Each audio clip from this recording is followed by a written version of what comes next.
Piles को क्या बिना ऑपरेशन, बिना सर्जरी के ठीक किया जा सकता है?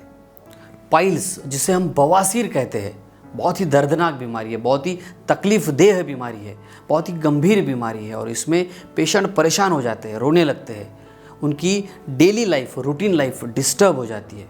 और ऐसे में सवाल उठता है कि क्या ये बीमारी बिना ऑपरेशन के ठीक की जा सकती है? अगर आपको ये समस्या है तो क्या इस समस्या को बिना सर्जरी के आप सुलझा सकते हैं?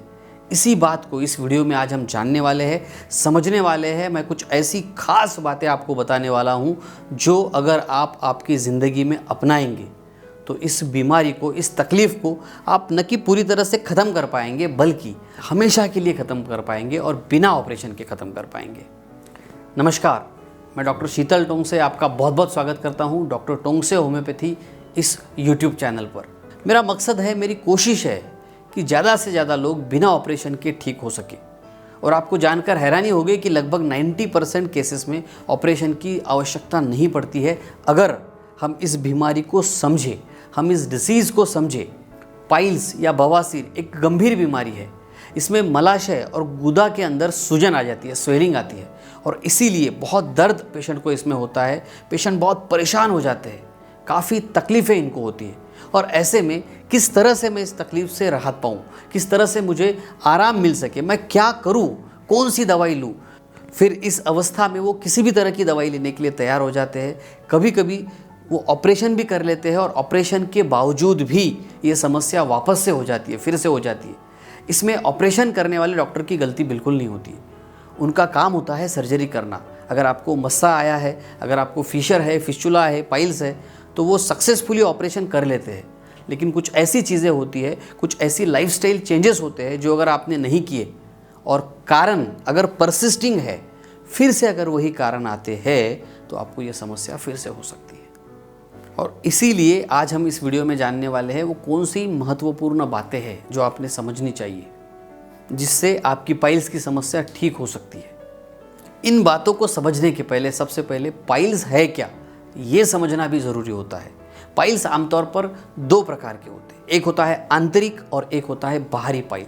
Internal hemorrhoids, external hemorrhoids. अंदरूनी बवासीर, बाहरी बवासीर। अंदरूनी बवासीर में क्या होता है, मल त्याग करने में तकलीफ तो होती है लेकिन साथ में खून निकलता है, ब्लीडिंग होती है। क्योंकि इसमें क्या होता है, अंदर से जो लैट्रिन की जगह पे नसें होती है, ब्लड वेसल्स होती है, वो फूग जाती है, स्वेलिंग वहाँ पे आ जाती है और वो फूट जाती है। और इसकी वजह से जब हम लैट्रिन पास करते हैं, स्टूल के साथ साथ ब्लड भी निकलता है, खून भी निकलता है। जबकि बाहरी बवासीर में गुदा के आसपास का हिस्सा सूज जाता है, वहाँ पे स्वेलिंग आती है और इसी वजह से गुदा के आसपास के हिस्से में खुजली होती है और बहुत ज़्यादा दर्द भी आपको हो सकता है। ऐसे में अगर आप इस बीमारी को जड़ से ख़त्म करना चाहते हैं, बिना ऑपरेशन ख़त्म करना चाहते हैं, तो खान पान में कुछ बदलाव आपने करने चाहिए। तो चलिए जानते हैं वो कौन से बदलाव है जो आप आपके खान पान में कर सकते हैं। पहली और मोस्ट इम्पॉर्टेंट चीज़ आपने जो करनी है वो है साबुत अनाज खाए। साबुत अनाज जैसे कि ब्राउन राइस है, ओट्स है, होल व्हीट है, इस तरह का साबुत अनाज आपने खाना चाहिए। क्यों खाना चाहिए? क्योंकि इसमें फाइबर बहुत अच्छी मात्रा में पाए जाते हैं, जिसके सेवन से आपका मल नरम हो जाता है और मल त्याग करने के दौरान दर्द में कमी हो जाती है, पेन कम हो जाता है, तो सूजन भी कम हो जाएगी और दर्द भी कम हो जाएगा। और इसीलिए आज से याद रखिए, साबुत अनाज आपने रेगुलरली खाना ही चाहिए। दूसरा जो उपाय आपने करना है वो है आप केले खा सकते हैं। जी हाँ, केला आपने ज़रूर खाना चाहिए। केला क्या करता है, केला गुदा के आसपास जो स्वेलिंग आती है, सूजन आती है, उसे कम करता है और मल त्याग करने की प्रक्रिया को आसान बनाता है। ये एंटीबैक्टीरियल होने के कारण बहुत ही अच्छा, बहुत ही बढ़िया घरेलू उपाय माना जा सकता है। इसीलिए मैं आपको सजेस्ट करूंगा कि अगर आपको तकलीफ़ है पाइल्स की तो आप केले ज़रूर खाइए। तीसरी सबसे इम्पॉर्टेंट खान पान की चीज़ जो आपने ध्यान रखनी है वो है खूब फल खाइए। जी हाँ, फल एंटीऑक्सीडेंट होते हैं, उसमें बहुत सारे पोषक तत्व होते हैं, पोषक तत्वों से ये भरपूर होते हैं। साथ ही जो आपको मल त्याग करने में तकलीफ़ होती है उसको नियंत्रित करने में भी ये बहुत ही फ़ायदेमंद होते हैं, क्योंकि इनमें भी बहुत ज़्यादा प्रमाण में फाइबर्स पाए जाते हैं। आप सभी प्रकार के फल खा सकते हैं। आप सेब खा सकते हैं, आप अंगूर खा सकते हैं, आप जामुन खा सकते हैं। अगर आप सेब, अंगूर, जामुन इस तरह के फल खाते हैं तो मैं आपको सजेस्ट करूँगा जितना पॉसिबल हो सके छिलके के साथ खाइए, क्योंकि ये अधिक फ़ायदेमंद होगा, आपको ज़्यादा फाइबर्स इससे मिलेंगे। सो विटामिन, मिनरल्स और फाइबर्स मिलने की वजह से आप स्वस्थ तो बनेंगे ही, साथ ही आपका डाइजेशन अच्छा होगा और आपकी पाइल्स की समस्या भी पूरी तरह से ठीक हो सकती है। चौथा उपाय याद रखिए, आपको पानी भरपूर पीना है। काफ़ी ऐसे पेशेंट्स में देखता हूँ जो अपने रूटीन काम में पानी पीना ही भूल जाते हैं। पानी आपके शरीर के लिए बहुत ज़रूरी है। उसी तरह से पानी आपके मल को नरम बनाने के लिए भी बहुत ज़रूरी है। अगर आप पानी कम पिएंगे तो आपको लैट्रिन हार्ड हो सकती है, और इसीलिए अगर आप बवासीर से बचना चाहते हैं, इसे नियंत्रित करना चाहते हैं, तो दिन में कम से कम 3 लीटर पानी आपने पीना चाहिए। आपको याद रखना है, आपको ध्यान रखना है, आपके आँखों के सामने पानी की बोतल रखिए ताकि आप ज़्यादा से ज़्यादा पानी पी सकें। 5वीं महत्वपूर्ण बात याद रखिए, आपको हरी पत्तेदार सब्जियाँ ज़रूर खानी चाहिए, क्योंकि इसमें भी अच्छे प्रमाण में फाइबर्स होते हैं। ये डाइजेशन के लिए भी अच्छे होते हैं और आपका पेट भी इससे साफ़ होगा, आपका डाइजेशन भी अच्छा होगा, पेरिस्टालसिस भी अच्छा होगा। अगर आपको कब्ज़ की शिकायत है तो वो शिकायत भी इसी वजह से दूर हो सकती है, और आपकी लैट्रिन की जगह पर जो प्रेशर बनता है वो कम हो जाएगा। आप ब्रोकली खा सकते हैं, आप पत्ता गोभी ले सकते हैं, आप गाजर, फूल गोभी, टमाटर, इस तरह के सभी सब्जियां आपको रेगुलरली खाने में इस्तेमाल करना ही है। सो आपके किचन में थोड़ा परिवर्तन कीजिए, इन सब्जियों को ज़्यादा से ज़्यादा खाइए। ये तो हो गया क्या खाना चाहिए। मैं भी आपको क्या नहीं खाना चाहिए वो भी बताने वाला हूँ, लेकिन उसके पहले मैं फिर से बताना चाहता हूँ कि आप पाइल्स को डिटेल में समझिए। सबसे पहले तो आपने समझना चाहिए कि आपको पाइल्स है, फिशर है या फिस्टुला है। इसके लिए आपको क्या करना है, इसके लिए आपको यूट्यूब पे जाइए, यहाँ पे टाइप कीजिए डॉक्टर टोंगसे, DR लिखिए, डॉट लिखिए, TONGASE और आगे लिखिए पाइल्स। मेरे काफ़ी वीडियो है, इन वीडियो को आप देखिए।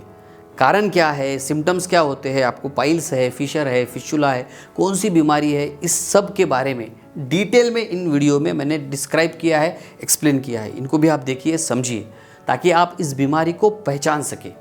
साथ ही याद रखिए, ये बीमारी होम्योपैथी से जड़ से ख़त्म हो सकती है। मेरे पास काफ़ी ऐसे पेशेंट्स हैं जिनको मैंने बिना सर्जरी के ठीक किया है। अगर आप भी मुझसे कंसल्टिंग लेना चाहते हैं तो मेरा व्हाट्सएप नंबर मैंने नीचे दिया है, आप मुझे व्हाट्सएप कीजिए, मैं आपके व्हाट्सएप का जवाब दूंगा, मैं आपसे बात करूंगा और फिर इस बीमारी को हम ख़त्म करेंगे, वो भी बिना सर्जरी के। चलिए अब समझते हैं हमने क्या नहीं खाना चाहिए। तो देखिए, तली भुनी चीज़ें हमने बिल्कुल भी नहीं खानी है, उन्हें कम्प्लीटली बंद करना है। हमें फ्रेंच फ्राइज़ जैसी चीज़ें या ऑयली चीज़ें या बहुत ज़्यादा फ्राइड चीज़ें, इनको पूरी तरह से निकालना है हमारे डाइट में से। इसमें फ़ैट तो होता ही है जो आपके पाचन के ऊपर दबाव डालता है, साथ ही आपके आंतड़ियों को भी कमज़ोर बनाता है, आपके डाइजेशन को भी कमज़ोर बनाता है। सो तली भुनी चीज़ें आपने नहीं लेना है, आपने मसाले की चीज़ों को पूरी तरह से कम करना है। ये भी आपके डाइजेस्टिव सिस्टम में सूजन पैदा कर सकती है। और एक बात याद रखिए, आपको कॉफ़ी भी बिल्कुल नहीं पीना है, क्योंकि इसके अंदर होता है कैफ़ीन, जो आपके मल को कठोर बनाने के लिए रिस्पॉन्सिबल होता है, इसलिए कॉफ़ी भी बंद कीजिए। वाइट ब्रेड आपने बिल्कुल नहीं खाना है, जो आपके कब्ज़ को बढ़ा सकता है। और कुछ जीवन शैली में बदलाव भी आपने करने चाहिए। कौन से बदलाव करने हैं? दिन भर में कम से कम 8 से 10 गिलास पानी ज़रूर पीजिए। रोज़ाना 45 मिनट कम से कम व्यायाम कीजिए। लंबे समय तक शौचालय में आपको नहीं बैठना है। अगर टॉयलेट जाने का आपका मन करे और आप किसी काम में बिजी है तो आपको खुद को रोक के नहीं रखना है, बल्कि तुरंत जाना है। और एक बात याद रखिए, अगर आपको मल त्याग करने में बहुत डिफ़िकल्टी है तो डॉक्टर को ज़रूर मिलिए, आपके नज़दीकी डॉक्टर को भी दिखाइए, इसे छुपाइए मत, क्योंकि बहुत बार कॉम्प्लिकेशंस भी हो सकते हैं। सो आपने क्या करना है, आपके आसपास जो भी डॉक्टर होंगे, अच्छे डॉक्टर जो भी होंगे, उनको दिखाइए, उनसे चेकअप करवाइए, डायग्नोसिस करिए। और यूट्यूब पे या कहीं पे भी पढ़ के, देख के, खुद के दिल से कोई भी दवाई मत लीजिए। होम्योपैथी की मेडिसिन भी खुद के मन से बिल्कुल भी नहीं लेना है। आप अच्छे डॉक्टर से मिल सकते हैं, आप मुझसे भी कंसल्टिंग कर सकते हैं। आप चेकअप करवा कर ही ट्रीटमेंट लीजिए, ताकि आपकी बीमारी की पहचान हो सके और फिर ट्रीटमेंट हो सके। आशा करता हूँ ये वीडियो आपको ज़रूर पसंद आया होगा। पाइल्स, फिशर, फिस्टुला से रिलेटेड काफ़ी वीडियोज़ मेरे हैं, ये सारे वीडियोज़ आप देखिए ताकि आपकी कंसेप्ट क्लियर होंगी। अभी तक अगर आपने टोंगसे होम्योपैथी इस चैनल को सब्सक्राइब नहीं किया है, तुरंत सब्सक्राइब कीजिए, इस वीडियो को लाइक और शेयर कीजिए। सो हंसते रहिए, मुस्कुराते रहिए। धन्यवाद।